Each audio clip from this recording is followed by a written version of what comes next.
বন্ধুরা, বাইরে যে রোদ উঠছে, এই গরমে সবাই অতিষ্ঠ, আমিও অতিষ্ঠ। তাই নিয়ে আসলাম একটি পেঁপের জুস করে খাবো। সেজন্য পেঁপেটা কেটে ছুলে নিয়ে নেব, ছুলে পিস পিস করে কেটে নিব।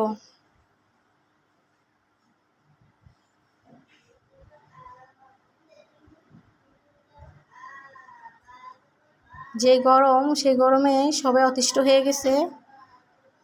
মানুষ, পশু পাখি, কুকুর সবই এই গরম থেকে বাঁচতে এরকম ঠান্ডা ঠান্ডা জুস পরানটাকে একদম ঠান্ডা করে দিবে।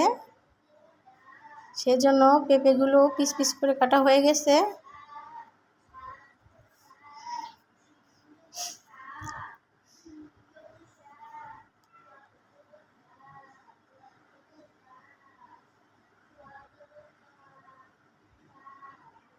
কাটা শেষ, এখন ব্লেন্ডার নিয়ে নিব।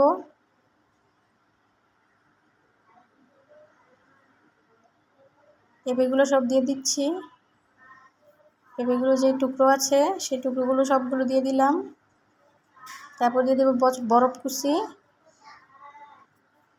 6-7টা বরফ কুচি দিয়ে দিয়েছি। এবার দিয়ে দেবো চিনি দেওয়া হয়ে গেলে এবার দিয়ে দেবো পানি।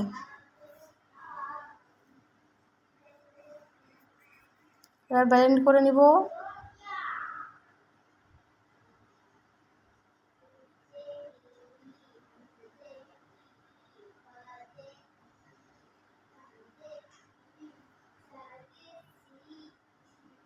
এই যে দেখো, খেয়ে দেখবো, দারুণ। গরম থেকে স্বস্তি পেতে এভাবে ট্রাই করো।